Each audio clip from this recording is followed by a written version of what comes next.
Para business leaders dan intellectual business community, kita lanjutkan diskusi kita dalam segmen ketiga.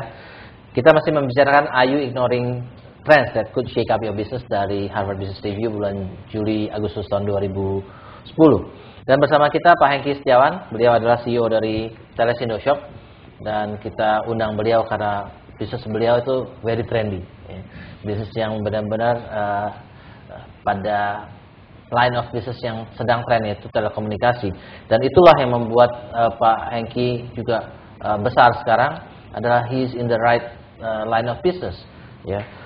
Dalam arti kata he can take the trend, sehingga kata orang kalau kita main surfing, kalau kita dapat lagi ombak yang besar, maka kita akan naiknya cepat gitu ya. Nah, Pak Hengki, ada yang ingin bertanya dari audiens? Silakan Bu Mary. Selamat sore, Pak Hengki. Sore. Ya, saya Mary Utomo dari Datascript. Kebetulan Datascript bergerak juga di bidang distribution, walaupun produknya berbeda. Jadi saya terus terang sore ini sangat mengagumi apa yang Pak Hengki telah lakukan dalam kurang dari 10 tahun. Distribution networknya itu sudah begitu luas ya Pak ya, tentu dari Sabang sampai Merauke kalau kita bisa bilang. Nah, yang kita alami di Datascript, kita cuma punya beberapa aja, itu susah sekali mengontrol mereka ya, terutama untuk personil kita yang di luar Jakarta itu, mereka ada banyak kecurangan dan lain sebagainya gitu. Nah, saya kepingin tahu yang Pak Hengki lakukan itu bagaimana mengontrol 500 gerai yang dimiliki sendiri. Jadi mungkin ada sistem apa yang digunakan gitu.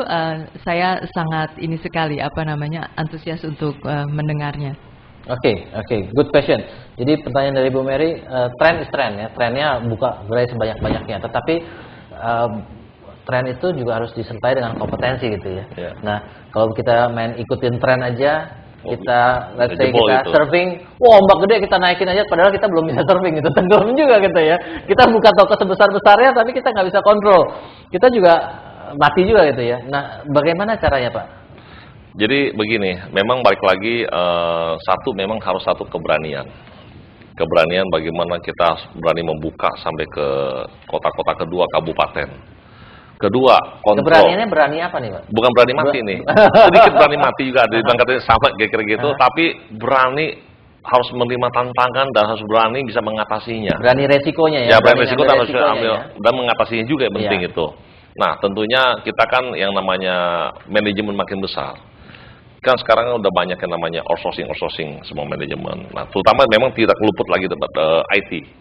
Memang sekarang kita sudah pakai ikut IT daripada Oracle, kita beli sistem itu, tapi kita pakai orang yang tepat. Nah, tepat adalah ya kita kebetulan kita pakai orang IT daripada Telkomsel. Mereka itu referensi daripada Singtel. Kita mengikuti, jadi kita Telkomsel pakai mereka, kita harus mengikuti mereka. Memang harganya memang pertama kali kalau kita sekali ikut beli sistem itu memang luar biasa mahal. Hanya sebuah CD to aja 200.000 US. 300.000 US, itu baru software, belum hardware-nya. Itu bisa sampai 1 juta US dollar kalau komplit itu semuanya. Itu pun masih di develop terus. Nah, memang balik lagi ke human-nya. Jadi memang kita harus pendekatan kepada orang-orang menjadi leader, jadi branch manager saya, supervisor saya, itu harus kita penuhin dulu mereka punya kebutuhan. Orang kerja sama kita mau apa? Satu, cari uang. Kedua, bisa memenuhi kebutuhan dia. Ketiga, bisa memenuhi kebutuhan keluarga dia. Itu satu prinsip dasar harus kita bisa mengerti maunya mereka bagaimana. Nggak bisa, istilahnya kanvaser kita kasih gaji yang 5 juta manajer. Nggak. Tapi ada kelas-kelasnya. Tentunya, kalau misalkan kita kasih seorang contoh, ambil contoh gampang sekali. Saya buka di Aceh. Saya punya branch manager. Tentunya gaji standar dan kebutuhan keluarga dia harus kita penuhi dulu. Satu. Baru dia bisa semangat kerja sama, jaga uang kita. Dan tentunya kita ada namanya blind bonus ya. Kita tahan di 1 tahun kemudian. Sehingga dia, kalau misalkan dia ada bad debt, dia bertanggung jawab untuk itu. Nah, sedikit lagi, satu tips buat yang buat buka retail banyak. Itu saya prinsip daripada bank. Jadi kalau misalkan saya nggak nyaman dengan buka retail sebanyak gitu, kita pakai outsourcing HRD, HR itu menjamin apabila itu SPG itu kabur bawa uang 5 juta atau 10 juta, itu organisasi itu bisa membayar kita. Sehingga kita bisa rekrutmen SPG atau canvasser lebih banyak lagi, tapi kita tidak takut. Apabila misalnya dia kabur, ya ada yang bayarin. Itu kalau mau buka dengan cepat, ini yang pengalaman saya alami. Nah, sehingga kenapa saya bisa sampai, saya udah punya sampai namanya Sabang, Merauke, itu Irian saya punya, Jayapura, Timika, Sorong, Manokwari, Fakfak, Jadi itu siapa yang semua saya bayarin, punya semua. Pak? Jadi siapa yang bayarin kalau SPG itu kabur? SPG saya yang bayar, tapi saya punya insurance. Jadi outsourcing itu yang mengcover apabila anak-anak didik dia kalau misalnya dia nggak benar, dia akan bayar. Oke. Itu udah satunya. Jadi kontraknya harus ada term seperti itu gitu. Betul. Ya? Memang kita bayar dia akan lebih mahal dikit. Nah, balik lagi IT itu penting sekali. Jadi memang kita kontrol. Kalau saya di posisi saya sebagai CEO, saya udah pakai istilah navigator di pilot. Jadi istilahnya saya mau lihat cabang di Medan. Itu udah dengan omset sekian, istilah stok berapa, itu kita bisa tahu semua. Tapi kalau secara detail itu mereka punya, itu ada 2 level, 3 level. IT untuk di setempat, di core setempat, program untuk mengontrol secara nasional. Ada satu lagi program lagi kepada CEO-nya. Kita hanya melihat secara kasar-kasarnya aja. Oh, ini penjualan turun, nah kita udah tahu grafiknya. Itu memang baik lagi IT, itu penting harus diikuti. Memang terus terang kalau balik lagi kalau IT itu luar biasa mahal. Kita nggak bisa terima, karena kenapa? Semua CV itu aja dijual ratusan ribu US dollar. Belum beli Oracle-nya lagi itu berapa duit itu, ratusan karena ribu kita juga. ngeliat fisiknya ya, kita bukan ngeliat value-nya. Iya, jadi kita harus berani keluar uang itu satu. Kedua, SDM. SDM itu yang bikin perusahaan kita bisa maju hari ini adalah teamwork saya. SDM saya pinterin, saya belajar, saya baik belajar daripada Singtel. Singtel itu, istilah waktu pertama kayak tahun 2002 masuk ke Telkomsel. Itu Telkomsel itu masih di bawahnya Indosat. Tapi hari ini, they are number 1 Indonesia. Itu boleh kan kalau misalkan target akhir tahun 100 juta subscriber Telkomsel, di dunia dia nomor ke-5 Telkomsel. Itu luar biasa. Dalam waktu hanya 8 tahun. Karena Singtel itu masuk join ke Telkomsel itu mereka mentransfer knowledge mereka kepada GM-nya, manajernya, supervisornya. Mereka dipinterin semuanya, dikasih konsultan, lu belajar, lu training semuanya, ke siapa semuanya. Yang lebih pintar lagi dikirim ke Singapura, belajar di Singtelnya. Lebih pintar lagi dikirim ke kan mereka Singtel punya 10 operator di 10 negara. Dikeliling seluruh keliling belajar. Nah, balik ke Indonesia, transfer knowledge mereka ke teman-temannya mereka. Itu kelebihan dari sana. Nah, saya bisa kayak gitu karena saya belajar. Saya mau belajar. Gitu. Oke. Good, Pak. Nah, saya ingin tanya lagi nih, Pak. Kan you are good in reading trends and then you bisa menggunakan tren-tren yang selama dalam perjalanan tersebut you can take the trends sehingga besar seperti ini. Pertanyaan saya tentang handset, Pak. Ya. Handset kenapa baru sekarang Anda ngelihat trennya? Kenapa bukan dari awal, Pak? Nah, pertanyaannya tadi kan saya bilang you don't have to be the first one to jump in gitu kan.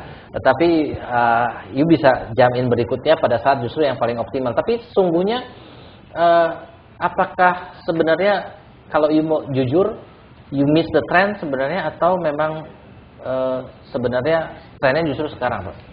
Jadi gini, balik lagi ke tren handphone ya. Kayak contoh handphone Nexian, dia boom itu di saat bulan tahun 2009 di bulan 10. Itu mereka jual di tren di 1 juta sampai 1,2 juta. Nah, dari saat itu kita lihat mereka bagus. Nah, sekarang trennya udah turun sekarang. Makin hari trennya yang handphone QWERTY, sekarang tuh topnya luar biasa. Handphone QWERTY, 2 SIM card, bisa TV, bisa music phone. Itu sekarang udah main maksimum di 590.000. Jadi kenapa? Turun. Pada saat itu yang high end-nya itu kira-kira di 1,1 juta handphone Cina. Dia cepat sekali, dia 30-40 itu turun terus. Tapi terus terang yang diuntungkan adalah end user plus operator, customer base-nya nambah. Nah, kita sebagai pelaku pasar untuk penyedia handset, itu kita harus bisa cepat melihat tren. Tahun lalu itu 1,1 sampai 1,3 juta handphone yang harga sekian. Sekarang bulan ini, bulan Agustus, itu udah maksimum harga di 600 ribuan. Yang paling rendah adalah di 299. Itu kita harus bisa ngikutin tren. Kalau kita tidak cepat ngikutin tren, market share kita akan kegerus. Nah, makanya beda dengan pada merek prinsipal yang bermerek itu, mereka kan punya cost besar. Nah, sehingga mereka tuh bisa sedikit kalah bersaing lah dengan yang kita punya. Karena mereka harus jual di atas 1 juta. Memang sekarang baru keluar yang merek yang besar, udah main di 800.000, 900.000, tapi mereka udah kalah juga. Tren sekarang adalah di 590.000 punya, dan yang terendah adalah 299. Itu kita harus bisa ngikutin tren sana. Nah, Dan satu lagi terpenting adalah harus diimbangin dengan satu, spreading barang kita dengan jelas, program marketing kita harus lebih besar. Ketiga adalah services. Sekali end user bilang jelek nama kita wah pusing 7 keliling, kita akan mengurangi 1/10. Misal contoh si Papa ini bilang, wah servis kalau bagus, saya udah ketar-ketir, bahaya sekali karena nama kita itu cukup besar. Nah, kita harus memperbaiki. Memang terus terang ini kan semua kayak kerja semua anak buah. ya. Jadi lain koki, lain masakan. Jadi in a short Pak, dalam you main handset ini sebenarnya you miss little bit the trend or you just at the right moment? Satu juga tren harus kita ikuti. Kedua adalah variasi dari inovasi dari para trainer, harus kita bisa berinovasi. Kalau nggak bisa berinovasi, nah sekarang bukan soal harga doang yang turun sekarang. Kita harus bisa masuk konten itu ya, mungkin kayak kemarin kita sekarang masuk musik. Sekarang mereka yang masuk musik label itu cuma hanya 2 merek doang, Nexian dan T-Phone. Contoh kita beli handphone 599 dapat 1.000 lagu gratis selama 1 bulan karena kita kerjasama dengan label musik. Nah itu, jadi kita memang sudah masuk ke konten. Nah terusnya T-Phone Messenger itu istilah bisa messenger seperti kayak BlackBerry, tapi kita ala lokal. Kita hanya bayar 10.000 tapi bisa biasanya sampai bongkok, sampai tangan jempol bengkak gitu kan. Nah, itu kita harus bisa masukin konten-konten ke sana. Karena harga itu selalu turun terus. Tapi kalau misalnya kita bisa berinovasi, masukin konten itu kita punya handphone kita akan lebih bervalue. Oke. Pak, you juga lagi mau IPO ya Pak ya? Iya. Apakah itu tren juga Pak? Pada akhirnya saya IPO itu adalah ada tujuan akhir. Bagaimana menjadi lebih besar daripada sekarang. Tujuan daripada IPO itu, uang itu adalah bagaimana dengan omset misalkan contoh 1 juta menjadi 5 juta, nah kita butuh dana fresh. Dana fresh itu kita kelola menjadi besar lagi. Itulah kita harus check out-nya melalui IPO. Jadi IPO itu kan ada 2 definisi. Ada satu, IPO itu mau ambil duit toh aja. Kalau kita, mungkin kita masukin lagi, kita gulung lebih besar lagi. Itu. Oke Pak, kita harus break sebentar untuk masuk ke dalam segmen berikutnya buat para business leaders dan intellectual business community. Silakan SMS ke 0896 kali 788 bila Anda ingin bertanya ataupun memberikan komentar. Kita break untuk segmen berikutnya.